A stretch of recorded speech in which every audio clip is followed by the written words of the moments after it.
Anyway, this is where you would be brought in at. Once you were sent here, there was a barber in this corner here with an officer. There was another officer with a desk here. He had a logbook about 2 feet tall. There was a scale here to weigh you. Once you came in, you turned your paperwork in. You came over here or you went over to the barber, either one. Everything was logged in a book. Your eye color, your hair color, any distinguishing tattoos, scars, whatever you had, you were put in there. Once you were all done, this stairwell, as you can see, dead ends right there, okay?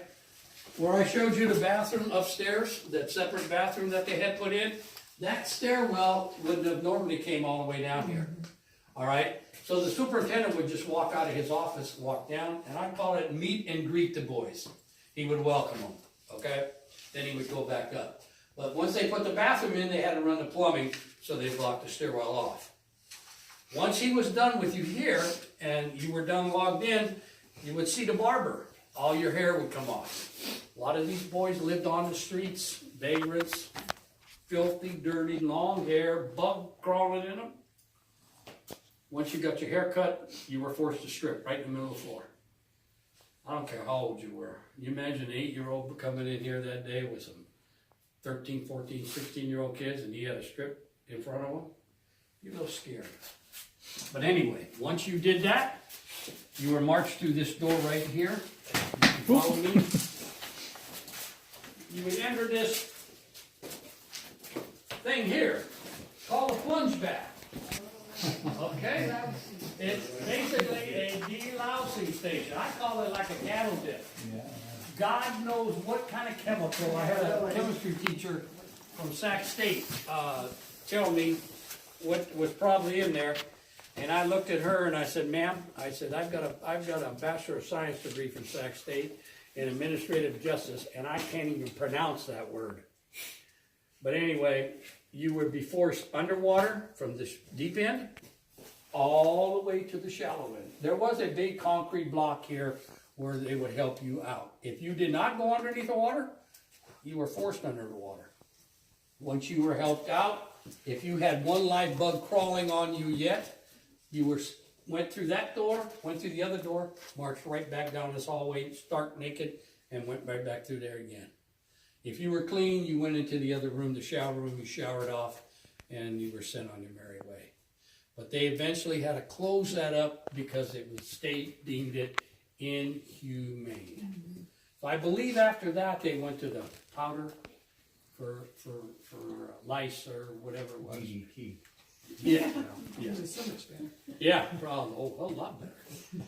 Anyway, be careful. You come up. This is the kitchen. This is where the lady cooked for the staff only. Upstairs in the dining room. There's the dumbwaiter. She would cook in here every day. There would be 2 boys down here in the morning. This was not the original stove. There was a wood-burning stove in here. One of our high school docents had adopted this room this year, and she is putting out all the stuff that was in storage in that. She did a pretty nice job. She cleaned it all up and everything. But inside the kitchen, the dishes and all that are all original. She had this pie drying rack built when she got here. She made fresh pies every day for the staff, and she put them on these shelves to dry. All the bread and everything was done by the boys themselves and that, so she never had to do none of that. This table is original. The stove is not. I don't know why they brought this junk refrigerator in here. This is original. Flour bin. Well, the only thing we cannot figure out, hot, cold, there's 2 lines only. I've had plumbers go through here, they go up underneath and everything. We thought it could be possibly a steam line because for the big pots, but it's not deep enough. So they don't know if it's too hot, too cold, or what. I said, well, I'm gonna get my beer tap, put a Bud Light, and a Coors Light on it there. Yeah. Okay. But there is a story that I'm not allowed to tell you now this year about the lady that worked in here. I will tell you her name is Anna Corbin. If you would like to learn the whole story, please go online. We are informed from our attorney that we're not allowed to speak about it anymore.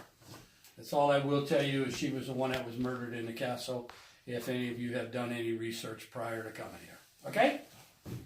I don't know why we can't do it, but we can't do it. So it does, from the pipes, it does look like this is a hot.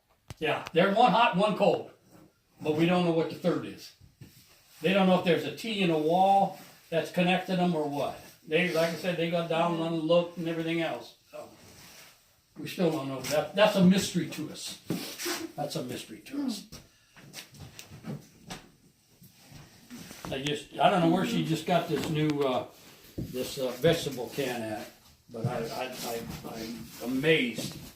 But that's what she probably uses, a container that big, because she cooked 3 times a day here. According to what I've read, the staff ate good. The kids, even though they grew their own food, I mean, they did it. They ate a lot of grits, a lot of buckwheats, but from what I've read, it wasn't too tasty. I don't know. Anyway.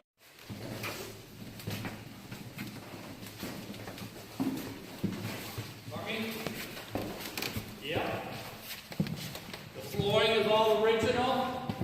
As you see, all the beams, this is the way it was. It was all open. These partitions here are buddy up here, but underneath this cloth. The beds. They got rid of the cage. These are all props for haunted house. This room is set up into like a corn maze.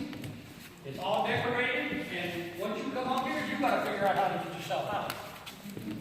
Okay, this room is called Company B Dormitory. There would be approximately 50 to 60 boys living in this room at one time. They had nothing but beds in here. Okay? They would be the laundry workers. It's all up here. I can't remember it all now. But they were troublemakers. They really couldn't get along too much with each other. Now, if you see in this far corner over here behind the young couple, you will see one toilet. That's it. 60 boys. One restroom. What happens at dinner time, about 4 hours later, is the food didn't agree with them. The biggest and baddest in the town would be the first kid in that bathroom. Okay? This little area right here